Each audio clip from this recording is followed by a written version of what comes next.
নয়না ছোট থেকে অনেক পরিশ্রমী ছিল। সে যখন খুব ছোট তখন তার বাবা মারা গিয়েছিল। তার বাবার মৃত্যুর পরে নয়নার মাই নয়নাকে লালন পালন করে আসছে। কিন্তু ইদানিং নয়নার মায়ের শরীর খুবই খারাপ, সে ঠিকমতো চলাফেরাও করতে পারছে না। নয়নার মা বিছানায় পড়ে গেছে, এজন্য আস্তে আস্তে নয়নাদের খাবারেরও কষ্ট হতে শুরু করেছে। নয়নার বয়স এখন 10 বছর। সে কাজের জন্য বিভিন্ন জায়গায় ঘোরাঘুরি করছে, কিন্তু তাকে কেউ কাজ দিচ্ছে না। যখন নয়না অনেক ঘোরাঘুরির পরেও কোনো কাজ পেল না, তখন সে লোকের কাছ থেকে ভিক্ষা চাইতে আরম্ভ করলো। শুরুর দিকে নয়নাকে কেউ কেউ তার ওপর দয়া করে ভিক্ষা দিত, কিছু খেতেও দিত, কিন্তু এখন আর সেটা দেওয়াও বন্ধ হয়ে গেছে। ম্যাডাম, আমাকে কিছু ভিক্ষা দিন, আপনাকে আল্লাহ ভালো করবেন। এই মেয়ে, রোজ রোজ কি করে বেড়াস? প্রতিদিন কেন আসিস? আমার সময়টা নষ্ট হয়। যা ভাগ এখান থেকে, আর কোনোদিন আসবি না। এবার যদি আসিস তাহলে কিন্তু তোকে পুলিশে ধরিয়ে দেব। নয়না মনে খুবই কষ্ট পেল আর সে বাড়িতে ফিরে গেল। একদিন নয়না ভিক্ষা করতে বের হলো। সে সারাটা দিন ভিক্ষা করার পরেও কিছুই পেল না। সে মনে দুঃখ নিয়ে বাড়ি ফিরছিল আর বলছিল, আর সারাটা দিন মানুষের দ্বারে দ্বারে ঘুরে বেড়ালাম, কিন্তু কেউ একটি টাকাও দিল না। আজ বাড়িতে কি রান্না করব? আমার অসুস্থ মাকে কি খেতে দেব? হঠাৎ করে নয়নার চোখ পড়ল একজন জাদুকরণীর দিকে। আরে, এই মানুষটা আবার কে? এনাকে তো এখানে একদিনও দেখিনি। এর পোশাক আশাক দেখে মনে হচ্ছে অনেক ধনী মানুষ হবে। যাই, আমি ওনার কাছে গিয়ে ভিক্ষা চাই, মনে হয় আমাকে কিছু দিতে পারে। আল্লাহর নামে কিছু আমাকে দান করুন, আল্লাহ আপনার ভালো করবেন। প্লিজ কিছু ভিক্ষা দিন না আমাকে। নয়নার কথা শুনে ওই জাদুকরণীর মনে নয়নার প্রতি মায়া আসলো। শোনো মেয়ে, আমার কাছে তো কোনো টাকা নেই তোমাকে দেওয়ার মতো, তবে আমি তোমাকে খাবার দিতে পারি। চলো আমার ঘরে, আমার সাথে চলো। জাদুকরণী নয়নাকে ঘরের মধ্যে নিয়ে গেল আর তাকে অনেক ধরনের ফল ও খাবার খেতে দিল। এই যে মেয়ে, খাবার নাও, এগুলো এখানে বসে খাও। আপনাকে অনেক অনেক ধন্যবাদ। মানুষ তো আমাকে ধমক দিয়ে তাড়িয়ে দেয়, আর কে কেউ আমার বাসি পচা কিছু খেতে দেয়, কিন্তু আপনি অনেক ভালো। আপনি আমাকে এত কিছু খেতে দিয়েছেন, আপনার কৃতজ্ঞতা শেষ করতে পারবো না বলে। এ কথা বলে নয়না সবগুলো খাবার সেখান থেকে নিয়ে বাড়ি চলে গেল। আরে, আমি এই মেয়েটিকে দিলাম খাবার জন্য, ও না খেয়ে খাবার নিয়ে কোথায় চলে গেল? জাদুকরণী এ কথা বলে আবারও সে তার কাজে লেগে গেল। ওদিকে নয়না খাবার নিয়ে তার বাড়িতে পৌঁছে গেল আর তার মাকে খেতে দিল। মা, দেখো কত সুস্বাদু খাবার এনেছি আজকে তোমার জন্য। আজকে খুব ভালো মনের একটা মানুষ আমাকে এতগুলো খাবার দিয়েছে। মা, যদি আমার শরীরটা ভালো থাকতো তাহলে আমার জন্য তোকে আর কষ্ট করে এসব করতে হতো না। উফ মা, এসব ছাড়ো তো, তোমার এখন বিশ্রামের প্রয়োজন। খাবার খেয়ে ঘুমিয়ে যাবে। এরপর থেকে নয়না প্রতিদিনই ওই জাদুকরণীর বাড়িতে যেত। জাদুকরণী কিছু না কিছু খাবার জিনিস নয়নাকে দিত, আর নয়না জাদুকরণীর দেওয়া সবগুলো খাবারই নিয়ে প্রতিদিনই বাড়িতে চলে আসতো। এভাবেই প্রায় কিছুদিন কেটে গেল। একদিন জাদুকরণী নয়নাকে বলল, আজকে আমি তোমার জন্য নিজে হাতে পায়েস রান্না করেছি। আপনাকে অনেক অনেক ধন্যবাদ। কিন্তু মেয়ে শোনো, তোমার কাছে আজকে আমার একটি প্রশ্ন। আমি তোমাকে প্রতিদিনই খাবার দিই, আর তুমি সেগুলো না খেয়ে কোথায় নিয়ে যাও? এরপর নয়না জাদুকরণীকে তার দুঃখের কথা সব কিছু খুলে বলল। কি, এতটুকু বয়সে তুমি তোমার মায়ের দেখভাল করছো? এটা অনেক গর্বের বিষয় বাছা। তুমি এই ক্ষীর তোমার বাড়িতে নিয়ে যাও, তুমিও খাবে, তোমার মাকেও খাওয়াবে। দেখি আমি তোমার মায়ের জন্য কি করতে পারি।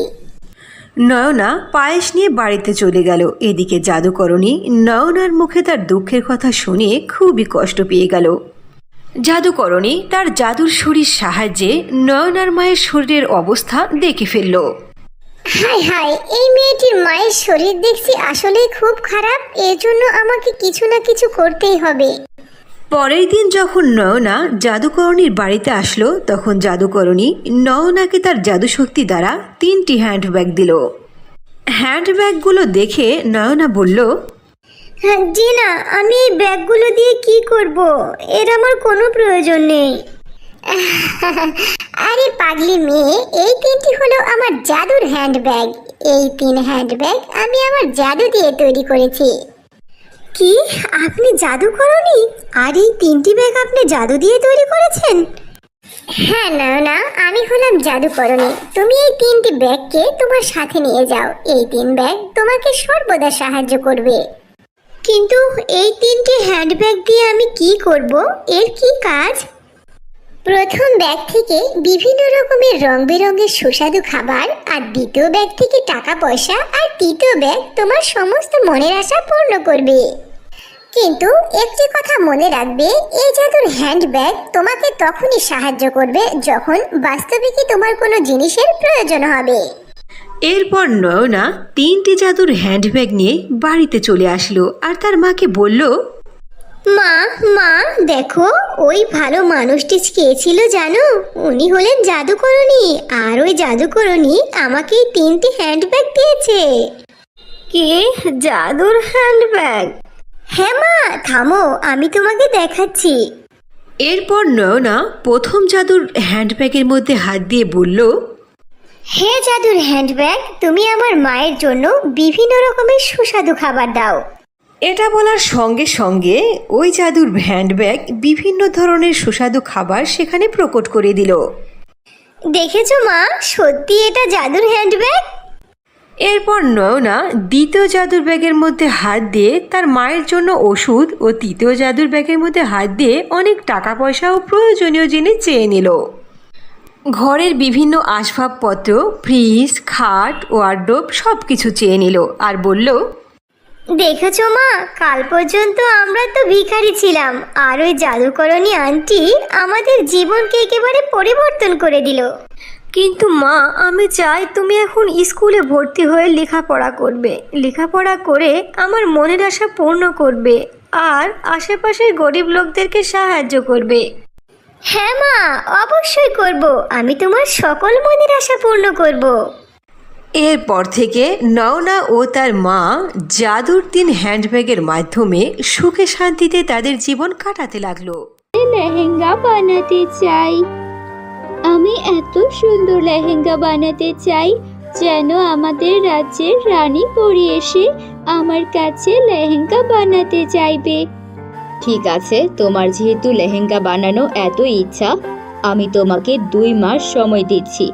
এই 2 মাসের মধ্যে তুমি যদি লেহেঙ্গা বানিয়ে সবার কাছে পরিচিত না হতে পারো, তখন আমি তোমাকে যা করতে বলবো তোমাকে সেটাই করতে হবে। এই 2 মাস তুমি তোমার মতো করে কাজ করো। নিজের মায়ের মুখে এমন কথা শুনে সীতাপরি অনেক খুশি হয়ে যায়। ঠিক আছে মা, এই 2 মাসের মধ্যেই আমি আপনাকে সব করে দেখাবো। আমি এই 2 মাসের মধ্যেই পরি রাজ্যের সবচেয়ে ভালো বিখ্যাত ডিজাইনার পরি হয়ে যাব, যার লেহেঙ্গা সবচেয়ে সুন্দর হবে। এরপর সীতার মা সেখান থেকে চলে যায়। সীতা ভাবতে শুরু করে, আমি তো মাকে বলে দিলাম, এখন আমার কাজে লেগে পড়া উচিত। এরপরে সীতা বাজারে যায় আর বাজার থেকে নিজের জন্য একটা সেলাই মেশিন কিনে নিয়ে আসে আর অনেকগুলো লেহেঙ্গা বানানোর জিনিসপত্র নিয়ে চলে আসে। সীতা দিন রাত মেহনত করে অনেক সুন্দর সুন্দর লেহেঙ্গা বানাতে থাকে। কিছুদিন চলে যায়, সীতা দেখতে পায় ওর অনেকগুলো লেহেঙ্গা হয়ে গেছে, কিন্তু এই লেহেঙ্গাগুলো কার কাছে বা বিক্রি করবে এই ব্যাপারে ও কিছুই বুঝতে পারছিল না। সীতা মনে মনে ভাবতে থাকে, আরে আমি তো লেহেঙ্গা বানিয়ে ফেলেছি, এখন এই লেহেঙ্গা কার কাছে বিক্রি করব? কিছুই তো বুঝতে পারছি না। এরপর সীতা একটু পরিরাজ্যে ঘুরতে বের হয়। সীতাকে দেখে ওর বান্ধবী ওকে বলে, আরে সীতা, কোথায় ছিলে তুমি? আজকাল তো তোমাকে জাদুর স্কুলে দেখাই যায় না। তুমি কি জাদু শেখা ছেড়েই দিলে নাকি? হ্যাঁ, আমি 2 মাসের জন্য স্কুল থেকে ছুটি নিয়েছি। 2 মাস আমি তাই করব যা করে আমার ভালো লাগবে। আরে তোমার কি করতে ভালো লাগে আমাকেও তো বলো, কি এমন কাজ? আমার লেহেঙ্গা সেলাই করতে অনেক ভালো লাগে। আমি চুমকি দেওয়া জড়ি লেহেঙ্গা সেলাই করি। আমি একটা খুব সুন্দর লেহেঙ্গাও সেলাই করেছি। কিছুদিন পরেই আমার বিয়ে, তোমার বানানো লেহেঙ্গাটা দেখাতে পারো? যদি আমার পছন্দ হয় তাহলে আমি সেটা পরেই আমার বিয়েতে সুন্দর করে সাজুগুজু করব। সীতা ওর বন্ধুর কথা শুনে অনেক খুশি হয়। এরপর ও তার বন্ধুকে নিয়ে ওর বাড়িতে চলে আসে। সীতার বান্ধবী পরী সেই লেহেঙ্গাটা দেখে অনেক পছন্দ করে ফেলে। আরে সীতা, তোমার বানানো লেহেঙ্গাটা তো অনেক বেশি সুন্দর। এত সুন্দর চুমকির লেহেঙ্গা তুমি বানিয়েছো, আমার তো বিশ্বাসই হচ্ছে না। আমি আমার বিয়ের জন্য এমনই একটা সুন্দর লেহেঙ্গা খুঁজছিলাম। ঠিক আছে, আমি আমার বিয়েতে এই লেহেঙ্গাটাই পরবো। কাল আমি এসেই লেহেঙ্গাটা নিয়ে যাব আর তোমাকে টাকাও দিয়ে যাব। আর হ্যাঁ, তোমার আমার বিয়েতে তো অবশ্যই আসতে হবে। এর পরের দিন সীতার বান্ধবী ওর বাসায় আসে আর ওকে অনেকগুলো টাকা দিয়ে সেই লেহেঙ্গা কিনে নিয়ে চলে যায়। সীতা সেই টাকাগুলো খুশি মনে ওর মায়ের কাছে নিয়ে যায় আর ওর মাকে দেখায়। মা বলে, মাত্র একটা লেহেঙ্গাই বিক্রি হয়েছে, বাকি অন্যান্য লেহেঙ্গা কি করে বিক্রি করো সেটা তো আগে দেখতে হবে। সীতা ভাবে এটা তো পরীরাজ্য, আর পরীরা তো জাদু করে লেহেঙ্গা বানায়, ওর থেকে কেউ কেন কোনো লেহেঙ্গা কিনে নিয়ে যাবে। কিন্তু সীতা হার মানে না। এরপর ও